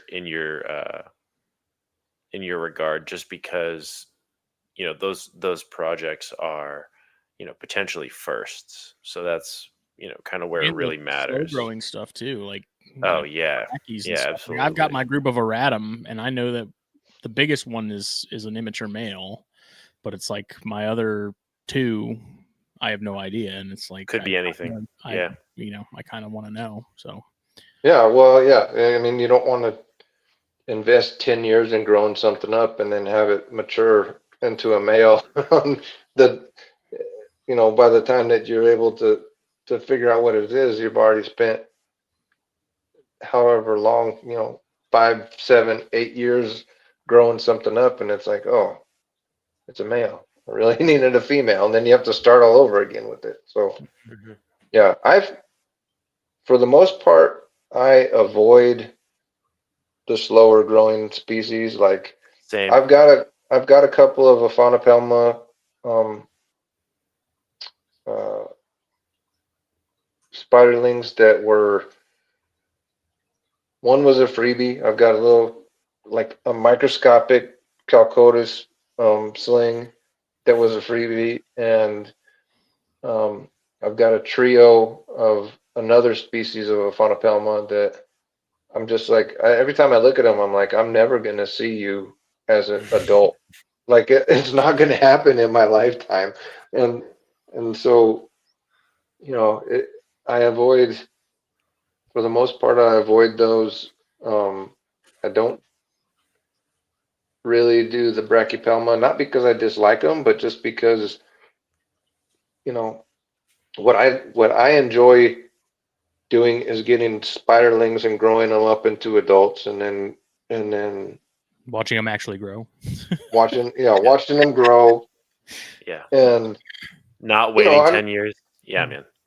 I'm not opposed to getting adults, right? Like I don't mind getting adults, but I like to watch the slings grow up, and I like playing my part in growing them. And so I just don't have time to spend 10, 15, 20 years growing up a spiderling at this point. So it's I'm not that old, but I'm not that young. So I'm just I'm not, I gotta choose wisely so that I'm actually able to enjoy the fruits of my labor instead of just watch them walk off to somebody else when I'm too old to take care of them. I'll wait for Classy forever. And I like my Aratum too. That's the only, well, it's not the only one. One of the 2 Brachypelma that I have is a juvenile Classy, and then I've got a like subadult male Bamey or Bomi or Bohemi or whatever it is. And that's it. They're both males again. Like I just I get the males, and the the Bamey's going to Dritz pretty soon, I think, and the Classy's just starting to show adult colors. And it's a cool. I mean, I like that one. It's a cool little spider, but again, it's kind of a dead end project for me. So I just it will be moved on. The Dritz, yeah, and then I've got another one that's a female, but she's got a long way to go. Years. So. Yeah, it's whatever. I love that species, man. You know me. I'm all about them. They're beautiful, and they get big. Like they get big too. So pretty and big and long lived. I mean, there's a lot to like about them for sure, but just gotta know that you're in it for the long haul when you when you take that step. Yeah, year-long pre-molt, like, oh my god. Yeah. Is it even a pre-molt if it's that far out? Well, what do you call it? Like, I don't what do you know. even call that? Like pre-Olympic molt, because it's every 4 years. Like literally. Yeah, I mean, I've got some Grammostola. My Grammostola, what I purchased as a Grammostola pulchra, but is actually the Kurogi or whatever. Yeah, Kurogi she's not even like a full grown adult yet, and she just went like almost 3 years in between molts. Yeah, that's wild. That's like yeah, that's nuts. And I've got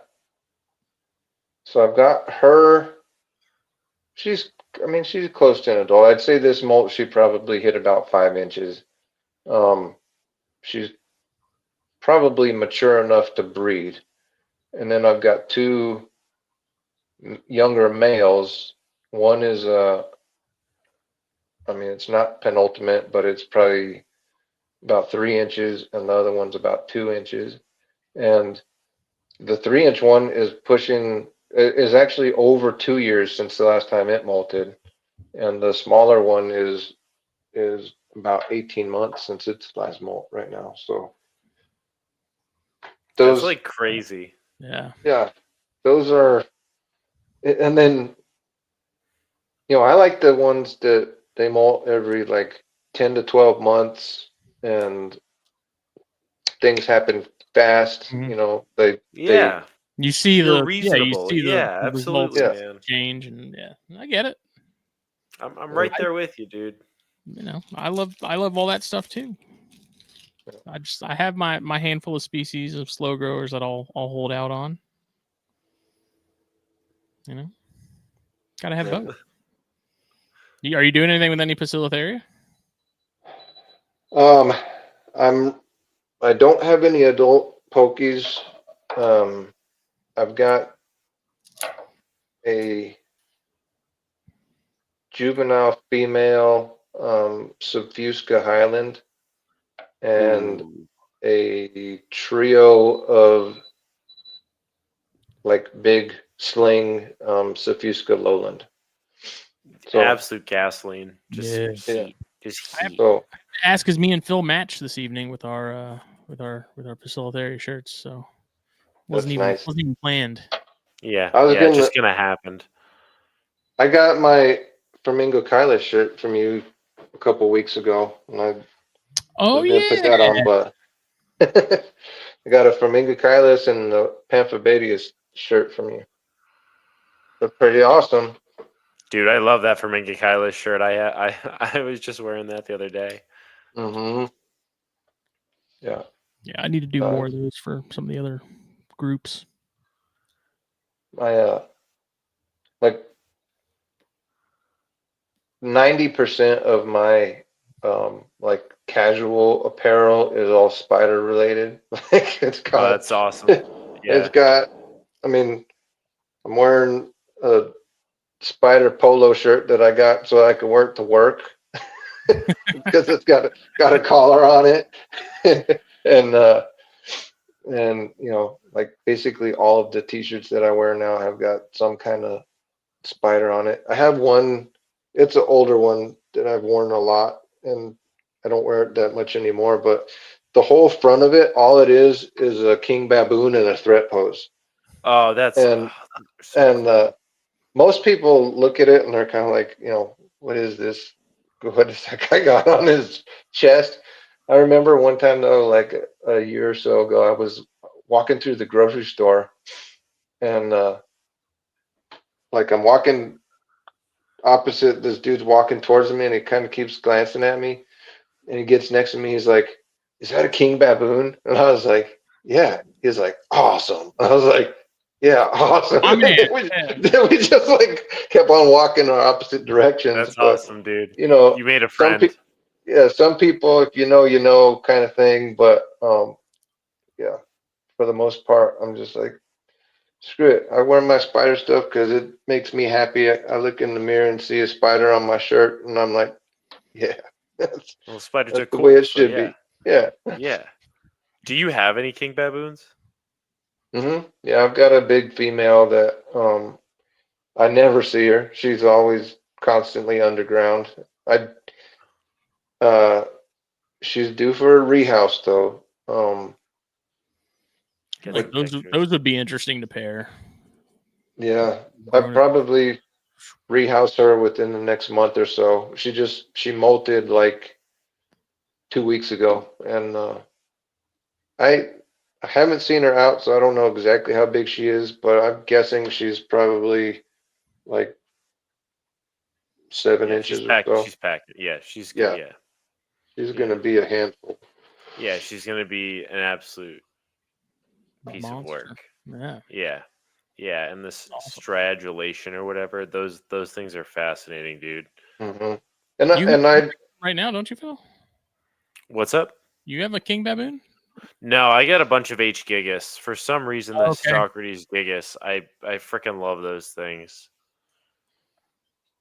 yeah, no, they're built very similarly to the king baboons, the Pelenobius muticus. Mm-hmm. They're just so cool. But I've never got a sexable molt from her because again, she's one of the ones that just goes and stuffs it further down underground instead Yeah. of putting it Yeah. out. But I can tell from the fact that her hind legs are as big around as my pointer finger that it's a female. I mean, she's Yes, sir. got like her hind legs are massive, and so it's pretty cut and dry that it's a female, and just the fact that she's so big. So, um, but I mean, it's a beautiful spider, just like velvety orange, and They're gorgeous. Yeah. yeah, but scary too at the same time.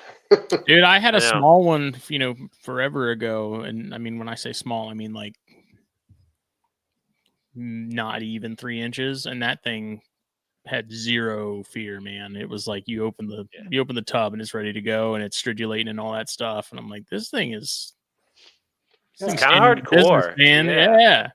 I kind Well, of like. I want like 7. Yeah. they live out there with elephants and zebras and rhinos and shit. Yeah. They gotta be serious all the time, otherwise they're gonna get squished. Yeah. I mean, I guess when you put it like that. Um, Do you have any Omothymus? I've got a Sumatran tiger, which I You, think is Omathymus. I don't know. I saw a picture of one in the Discord. I don't know if that's Omothymus. You'd have to. Yeah, I'm pretty sure it is Omathymus species Sumatran tiger, and then I've got and that's not a full grown adult female, but it's a young adult female. And I don't. Did they change the Valhallas to Omothymus yet, or are You have those? Valhallas. You have I Valhallas. have a male again. I got a male, but Dude, I those things don't, are You cool just as got shit hell. luck, dude. Yeah, yeah. I don't know. I actually had 2 males. I got a pair of them, and both of them ended up being males. Dritz has one of them. I sent him one of my juvenile Wow, they're males. beautiful, dude. They They're are. freaking beautiful. Yeah, those are cool. And even the males are obviously not as pretty as the females, but they got subtle hints of green in them. Like if you They're catch still cool. yeah, if you catch the light shining off of them just right, you can see green shining through their kind of tan sete that are all over. But yeah, I've got oh, what did they just What about any the one? Velospies? You got any Velospies? No. Uh-uh. No, I've never had those. I have I can't remember what they just reclassified it. It was the Scytharognathus Tongmianensis. The Chinese, yeah, it's the Chinese ones with the real thick back leg. Yeah. Yeah. Yeah. And I need to look it up. I mean, it was like last week that they assigned it a new genus, along with the Vietnamese Central Highlands. Oh, okay. And both of those are like the Central Highland one from Vietnam. I've got a trio of those. And then I've got two females of the Chinese stout leg ones, the Tongmianensis. Those are beautiful. Those are yeah, they're beautiful too. That I would like to find. I've got an adult female and then a juvenile female. I'd like to find a mature male from those and try and breed them because they're really cool looking. Again, I mean, they spend the entire time underground in their burrow, but on the rare occasion that you get to see them, they're really sweet looking because they got those big fat back legs and nice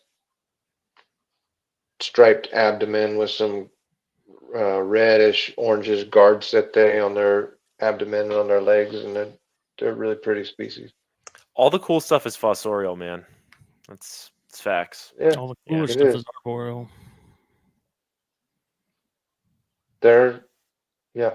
I mean, there's so much out there, right? Yeah, something for everybody. That's the conversation that I have with my wife on a regular basis. She's like, why do you need so many, and why do you need multiples of the same one? And I'm like, you might think they're all the same, but they're not. Like there's differences. Like I know it doesn't seem like it, but believe it or not, there's so many. There's something here, and it's cool, and it's like, why do people get different kinds of fish? Like if they're all the same, then nobody would diversify. It's like there's differences. They are. I went through a aquarium stage too, like when I was probably from like 2010 to 2013, 2014, I was doing freshwater aquariums, and I really liked the African cichlids. But again, it's the same thing. It's like there's so many of them, and it's like you take a bag of Skittles and throw them in an aquarium, just all these different colors and sizes and shapes and stuff. And I really enjoyed that, but that is tarantulas can be an expensive hobby, but aquarium that's another is an expensive hobby. Whole other ball game, dude. Because you got water, you got to deal with water, and work, and everything else. Heating the water, changing the water. Yeah, all of the equipment that comes along with it. Yeah, it was expensive, and so I stuck with that for about 3 years, and then I was like, this isn't really for me. So I moved on from that, and then I'm using some of the aquariums that I had then to hold tarantulas now. So see, nice. Oh, it didn't recycling. Yeah, it wasn't a total loss. No. So that's something I'm constantly torn on is having sort of the nice little acrylic display type things, and then just having Tupperware. It's like I like the display thing, but I also like Tupperware for the sake. Yeah, I just- went straight into the Tupperware. Yeah. I'm like doing food storage containers and like Cambro. Oh, you getting fancy? Depends, man. I've got one of my electric blues in a Cambro. It's really cool because it's like a Tupperware, but it's clear like acrylic. Mm-hmm. And That's what I keep my conjures in, or Canberra tubs. yeah, just Those like are the ones that watching. they sell at like the restaurant supply places. Yeah, well, you can get them Yeah. on Amazon too. You know what I mean? It's like Mhm. you can get them anywhere, and it's like they're so durable and resistant to heat. So after, like, if I rehouse something, sometimes I'll just throw them in the dishwasher, dude. Put them on sanitize. They'll come out squeaky clean. Boom.